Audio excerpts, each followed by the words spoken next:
चलिए स्टूडेंट्स, बच्चे भी सोच रहे होंगे कि 10th का ही एक्सप्लोर क्यों किया जा रहा है। इनिशियल जो हम लोग लेक्चर प्रोवाइड कराते हैं डेमोन्स्ट्रेशन क्लासेस में, हम लोग उसमें 10th से स्टार्ट करते हैं। 10th के किसी टॉपिक को पिक करके उसमें +1 को एडअप करके एक्सप्लोर करने की कोशिश करें, ठीक है। अब हमने 3-4 लेक्चर इंडिविजुअली लगभग हर टीचर ने प्रोवाइड करवा दिए हैं। उम्मीद है आप लोगों की थोड़ी बहुत कनेक्टिविटी भी हम लोगों से बनी है। फेस टू फेस होते तो ज़्यादा होती। यूनिट 1 के अंदर some basic concept of chemistry आता है 11th के सिलेबस। आज से मैं सिलेबस स्टार्ट कर, वो चैप्टर टोटली एक न्यूमेरिकल जोन है, और न्यूमेरिकल जोन में जब तक आप हमारे फ्रंट टू फ्रंट नहीं होते तब तक शायद उतना अच्छे से एक्सप्लोर ना भी हो पाए। इसलिए मैं आप लोगों के साथ पहले यूनिट नंबर 2 एटॉमिक स्ट्रक्चर को कनेक्ट कर रहा हूँ। जो आपने एटॉमिक स्ट्रक्चर में पढ़ा है अभी तक, आप यही जानते हैं कि एटम के पास सिर्फ 2 ही हिस्से होते हैं, न्यूक्लियस और शेल। शेल में भी आप उनको इनर शेल या वैलेंस शेल के तौर पे देखते हैं, बट प्रैक्टिकली ऐसा नहीं है।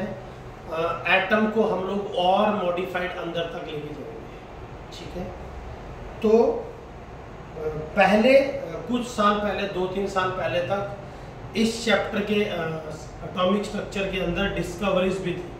Discovery of proton, neutron, electron, nucleus, Rutherford scattering experiment, Jules Thomson effect, ये सब था, लेकिन बाद में वो कट कर दिया गया, 2 साल पहले ही कट हो गया। तो ये चैप्टर स्टार्ट होगा क्लासिफिकेशन या प्रॉपर्टीज ऑफ एटम से। इसका पहला पार्ट जो होगा, जो हम एटॉमिक स्ट्रक्चर में पढ़ेंगे, वो पढ़ेंगे वेव्स क्या होती है, ठीक है। वेव्स को डिफाइन करेंगे, क्यों कर रहे हैं वेव्स को डिफाइन, एटम के अंदर वेव्स को क्यों डिफाइन कर रहे हैं, ठीक है। क्योंकि हम लोग आगे जाकर जब वेव को डिफाइन करेंगे तो वेव की क्या प्रॉपर्टीज है, फिर वेव की उन प्रॉपर्टीज को लाइट के ऊपर लगाकर देखेंगे कि क्या लाइट की प्रॉपर्टी वेव के जैसी आ रही है या नहीं आ रही, ठीक है। लाइट पे जाने के बाद हम उन प्रॉपर्टीज को इलेक्ट्रॉन पे देखेंगे।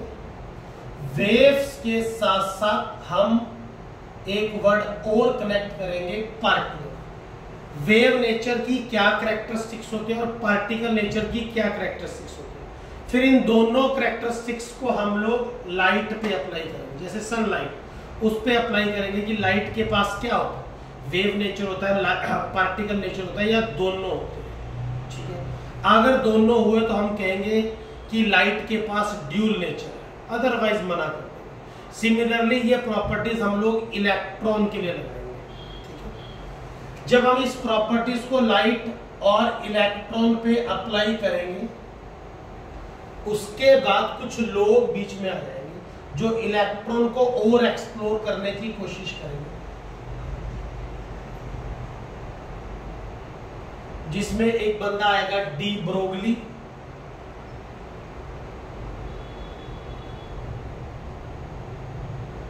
एंड हेज़ेनबर्ग। लाइट और इलेक्ट्रॉन पे जो ये जद्दोजहद चलने वाली है, इसके ऊपर हम लोग प्लैंक्स और थोड़ा बहुत हेल्प आइंस्टीन कर लेंगे, ठीक है। और इन दोनों की हेल्प से एक टॉपिक को एक्सप्लोर करेंगे, that is photo electric effect, ठीक है। तो हम फोटो इलेक्ट्रिक इफेक्ट पढ़ेंगे इस चैप्टर के अंदर। डी ब्रोगली इक्वेशन पढ़ेंगे, हेज़ेनबर्ग पढ़ेंगे, जिसका पूरा नाम हेज़ेनबर्ग अनसर्टेनिटी प्रिंसिपल है। आफ्टर दैट हम बोहर मॉडल पढ़ेंगे, ये बहुत इंपॉर्टेंट है कॉम्पिटिटिव पॉइंट ऑफ व्यू से, ठीक है। बोहर मॉडल के बाद पढ़ेंगे Schrodinger wave equation,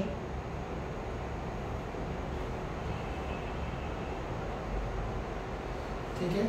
Schrodinger wave equations के बाद हम लोग पढ़ेंगे quantum numbers,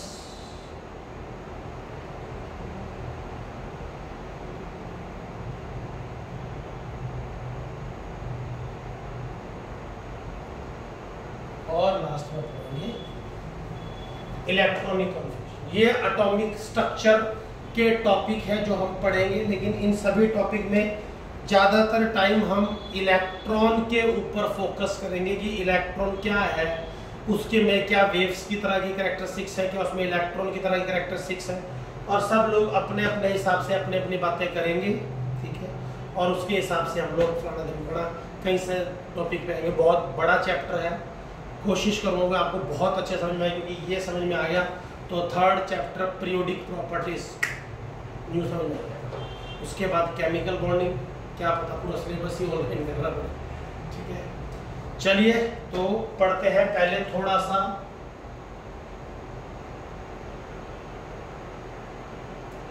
properties of atom, ठीक है। वो जो मैंने अभी टॉपिक बोले जो सिलेबस से कट हो गया, उसके बाद ये था, ये है सिलेबस में, बाकी सब वो टॉपिक कट चुके हैं। रदरफोर्ड सारे जो जूल थॉमसन सब कट चुके हैं। सो प्रॉपर्टीज ऑफ एटम क्या है, ठीक है। आप लोगों ने वर्ड सुना हुआ होगा आइसोटोप्स, आइसोबार्स, ये दो वर्ड सुना होगा, लेकिन अब हम लोग इसके अंदर एडअप करेंगे आइसोटोन्स, आइसो इलेक्ट्रॉनिक्स, आइसोस्टर्स, ठीक है, आइसोडायाफर्स, ये वर्ड्स भी हम लोग इसके अंदर ऐड कर देंगे, ठीक है। लेकिन एटम क्या है, मैंने जो फर्स्ट लेक्चर आप लोगों के आगे रखा है सम बेसिक कंसेप्ट, उसमें मैंने आपको बताया था smallest particle of an element, किसी भी एलिमेंट का सबसे छोटा हिस्सा एटम। उसके लिए मैंने आपके आगे 3 कॉलोनियों के नाम रखे थे, colony A B C. Colony A के अंदर सारे एटम्स थे, कॉलोनी बी के अंदर मॉलिक्यूल्स थे मेड बाय सेम एटम, और कॉलोनी सी के अंदर मॉलिक्यूल्स थे मेड बाय डिफरेंट एटम, ठीक है, ठीक है। अब आप लोगों ने 10th में आइसोटोप की डेफिनेशन पढ़ी है और आप सबको आती भी है, लेकिन मैं शायद आपको ये कहूँ कि याद है तो वो ज़्यादा बेटर। मीनिंग ढूंढने लगेंगे तो 10 में से 3 लोगों के पास मीनिंग भी होगा, शायद 7 के पास नहीं। मीनिंग क्या है, ये वो कॉलोनी ए है जिसमें सारे ए एटम्स थे,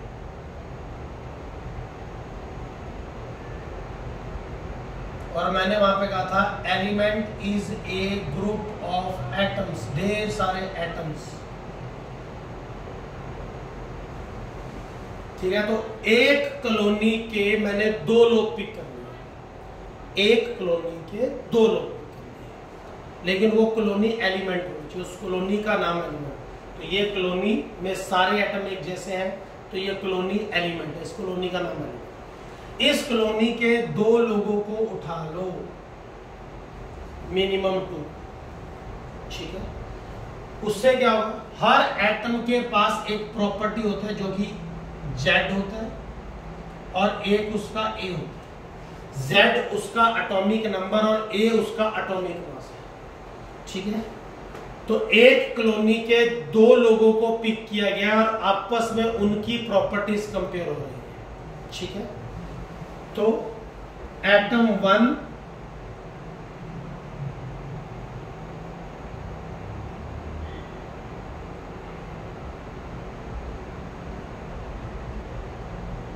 मान लेते हैं इसका एटॉमिक नंबर Z1 है, एटॉमिक मास A है। एक कॉलोनी के 2 लोग उठाए गए हैं, ठीक है। तो एटम्स ऑफ सेम एलिमेंट, एक ही एलिमेंट के 2 लोग, एक ही कॉलोनी के 2 लोगों को आपस में कंपेयर कर रहे हैं, Z1 Z2 बराबर है, एटॉमिक नंबर बराबर है, बट उनके एटॉमिक मास डिफरेंट है। तो atoms of same colony having, सारे तो शक्ल हम शक्ल ही है, हम शक्ल होने के बाद भी उन लोगों को पिक किया है जिनकी प्रॉपर्टीज में हल्का फुल्का चेंज है, ये चेंज है, कुछ ना कुछ चेंज है, हम शक्ल जरूर है। Atoms of same element having same atomic number but different atomic mass, they are called isotopes. ठीक है, चलो एग्जाम्पल आप सबने सुने हैं बेटा, सबसे आसान एग्जाम्पल हाइड्रोजन।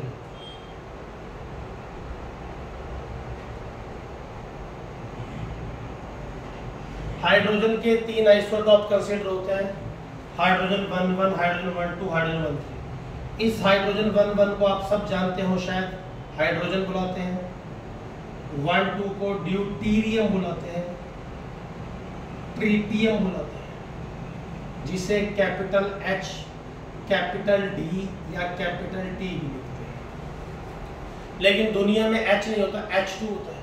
तो अगर कॉलोनी A के लोग पिक हो सकते हैं तो कॉलोनी B के भी, कॉलोनी B के अंदर सारे मॉलिक्यूल की शक्ल में थे,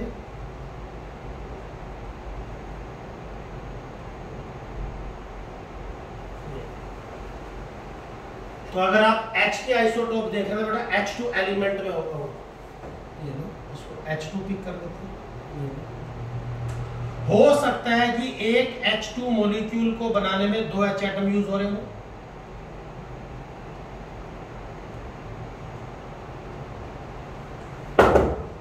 ठीक है ना, मॉलिक्यूल, ग्रुप ऑफ मॉलिक्यूल है H2। तो अगर इस हाइड्रोजन का एटॉमिक नंबर 1 है, इसका भी 1 है बेटा, ये पॉसिबिलिटी इसका भी 1 हो, ठीक है।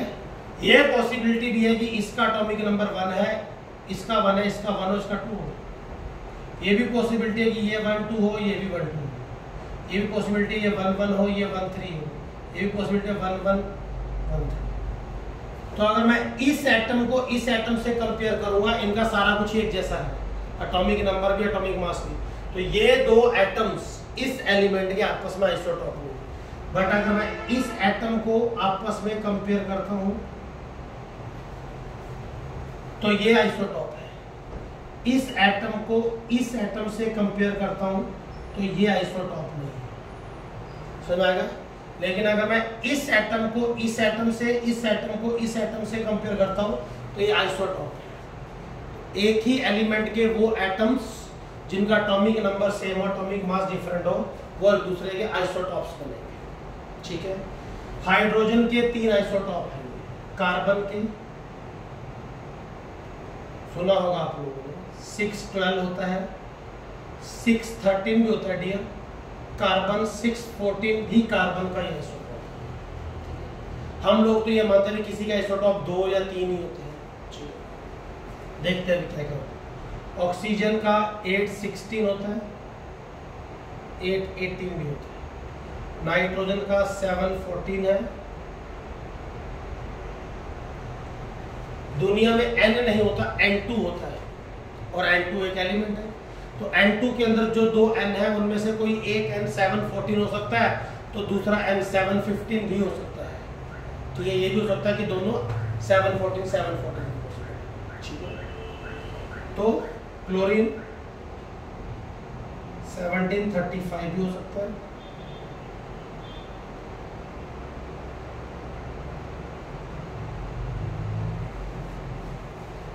ठीक है, किस किस के हो सकते हैं, ब्रोमीन के भी होते हैं, पोटाशियम के भी होते हैं, कईयों के होते हैं। पोटाशियम के आइसोटॉप होते हैं।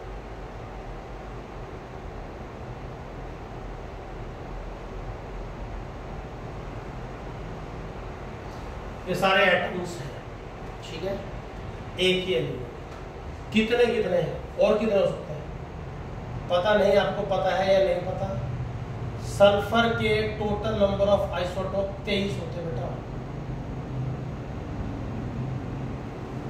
सल्फर के नंबर ऑफ आइसोटॉप 23 होते हैं, इतने सारे। इसके भी आगे रिश्तेदार बैठे हैं। ज़ेनन और सीजियम के मैक्सिमम होते हैं पीरियोडिक टेबल के अंदर 36 आइसोटॉप्स होते हैं। सिनोन के भी 36 होते हैं, सीजियम के भी 36 होते हैं। ये मैक्सिमम नंबर ऑफ आइसोटॉप्स होते हैं। ठीक है, चलिए बातों को एक्सप्लोर करने से चलिए। तो अभी मैंने एक ही कॉलोनी के दो लोगों को आपस में कंपेयर किया तो ये निकला। ठीक है, अगर ये आइसोटोप है बेटा तो आइसोबार, आइसोबार में भी हम एटम्स को ही कंपेयर करेंगे क्योंकि हम प्रॉपर्टीज ऑफ एटम।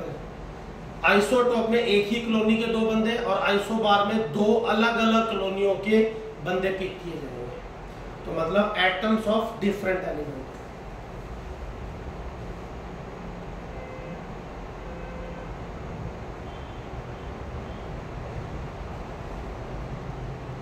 ये रिलेशन आपको पता है, atom Z A, colony B कोई दूसरी कॉलोनी का बंदा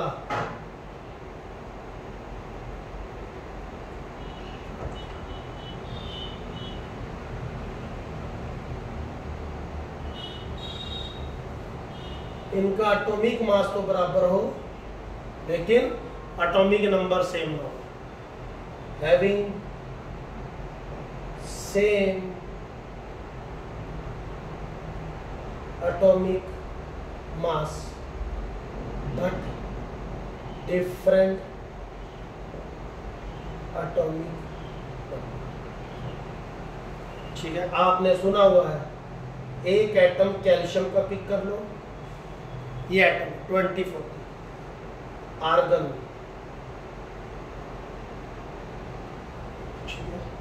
एटम ही तो पिक करना है। अगर आप कैल्शियम एलिमेंट का एक एटम लेके आ रहे और आर्गन कॉलोनी का एक एलिमेंट लेके आ रहे, एटम लेके आ रहे, तो पोटेशियम का भी तो हो सकता है। कंडीशन देखनी है बस। तो कैल्शियम का ये आइसोटोप वाला एटम है, सॉरी पोटेशियम का ये आइसोटोप वाला एटम है, कैल्शियम और आर्गन के नॉर्मल एटम जो हम लोग ज्यादा देखते हैं। जितना एटॉमिक नंबर छोटा होगा वो आइसोटोप का परसेंटेज नेचर में उतना ज्यादा होगा। समझ आ गया? आइसोबार के बाद आइसोटोन्स होते हैं। टोन्स, टोन्स मतलब न्यूट्रॉन्स, आइसो मतलब सेम। ठीक है, यहां पे भी हम डिफरेंट कॉलोनी के लोगों को कंपेयर करेंगे। एटम्स ऑफ डिफरेंट एलिमेंट्स, अलग अलग कॉलोनी के लोग। अब उनका नाम, A colony, B colony, atomic mass, atomic number, shit,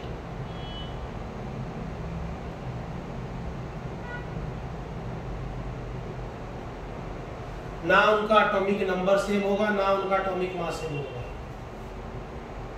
having same number of neutrons, उन्हें आइसोटोन्स बोलते हैं बेटा। ठीक है, मे भी आपको पता हो number of neutrons A minus Z.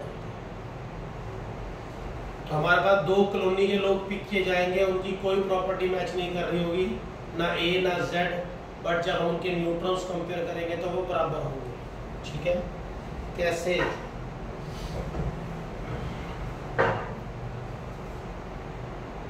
जैसे कार्बन, ठीक है, 6 14,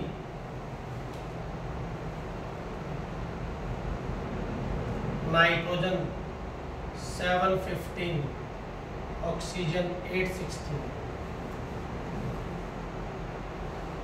नॉर्मल कार्बन नहीं है, नॉर्मल कार्बन एटम 612 हम पढ़ते, ज्यादातर पढ़ते हैं 740। तो ये दोनों आइसोटोप है, एक कार्बन का आइसोटोप है, ये नाइट्रोजन आइसोटोप। एक एटम मैंने कार्बन कॉलोनी से, एक नाइट्रोजन कॉलोनी से और एक ऑक्सीजन कॉलोनी से पिक किया। न्यूट्रॉन्स 8। अब ये कार्बन, नाइट्रोजन और ऑक्सीजन आपस में एक दूसरे के लिए आइसोटोन्स बन जाएंगे। ठीक है बेटा। आइसोस्टर्स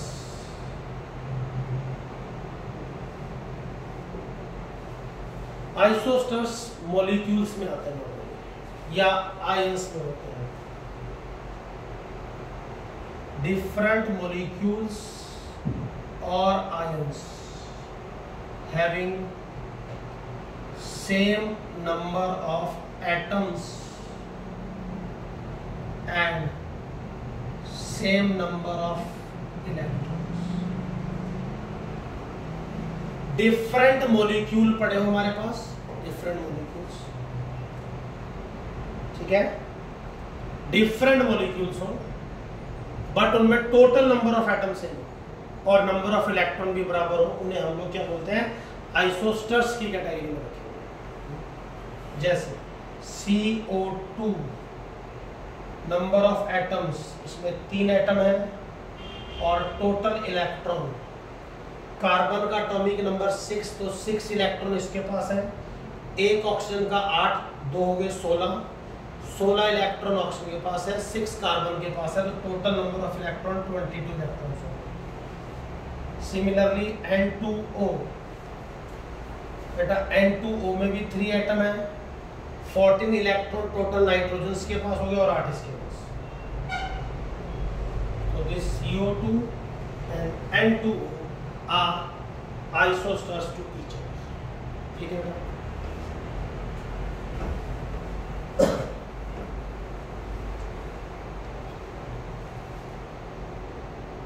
आइसोडायाफर्स,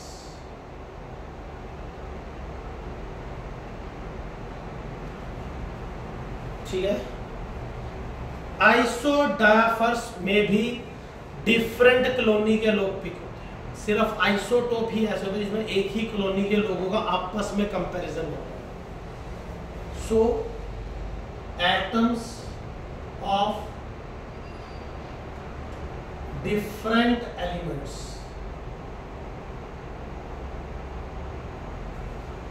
atoms of different element, different colony के वो लोग,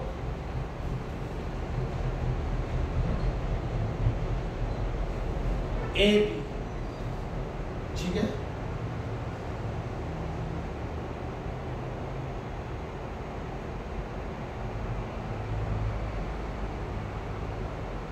जिनका ना एटॉमिक नंबर बराबर हो ना एटॉमिक मास बराबर।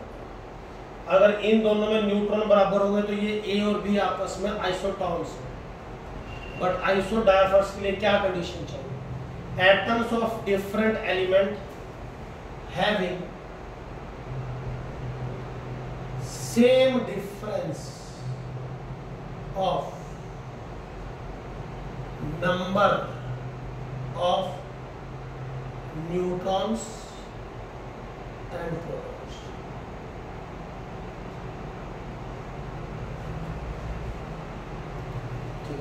Number of neutrons minus protons same होना चाहिए। मतलब इसमें कितने न्यूट्रॉन्स हैं और इसमें कितने प्रोटॉन्स हैं, न्यूट्रॉन माइनस प्रोटॉन करेंगे तो वो बराबर होना चाहिए। न्यूट्रॉन्स कितने होते हैं, ठीक है। न्यूट्रॉन अभी बताया atomic number minus atomic mass minus atomic number कर देंगे तो न्यूट्रॉन निकल आएगा। अब हमें न्यूट्रॉन माइनस प्रोटॉन करना है, न्यूट्रॉन इतने आगे माइनस प्रोटॉन, प्रोटॉन जितना एटॉमिक नंबर होता है उतने ही प्रोटॉन होते हैं। इसका मतलब A1 minus 2Z1 is equal to A2 minus 2Z2 हुआ अगर, तो ये दोनों एटम एक दूसरे के क्या बन जाएंगे, आइसोडायाफर्स बन जाएंगे। ठीक है। सिमिलरली जो हम आइसोटर्स पढ़ते हैं उन्हें आइसो इलेक्ट्रॉनिक्स भी बोला जाता है। इलेक्ट्रॉनिक मतलब इलेक्ट्रॉन्स।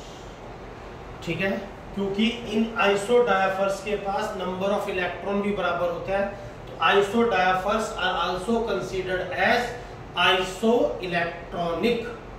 ठीक है बेटा। अब ये मत सोचिए कि ये 10th का लेक्चर है, नो, 10th इस तरह से एक्सप्लोर नहीं होती। 10th में शायद मैं जहाँ तक मैं जानता हूँ आइसोटॉप और आइसोबार तक, लेकिन अगर आप लोगों को आगे जेईई मेंस और नीट या कोई एनडीए वनडीए के टेस्ट देने हैं तो आपको बिल्कुल ब्रॉड में जाकर बेसिक्स बातें पता हो जाए। टफ नहीं आता पेपर बेसिक्स में से आता है, ट्रिक से पेपर सॉल्व नहीं होता, कंसेप्ट से पेपर सॉल्व होता है। ठीक है, चलिए, तो ये यूनिट 1 का लेक्चर 1 है, सॉरी यूनिट 2 का लेक्चर 1 है, प्रॉपर्टीज ऑफ एटम। इसके बाद हम लोग स्टार्ट करते हैं वेव्स।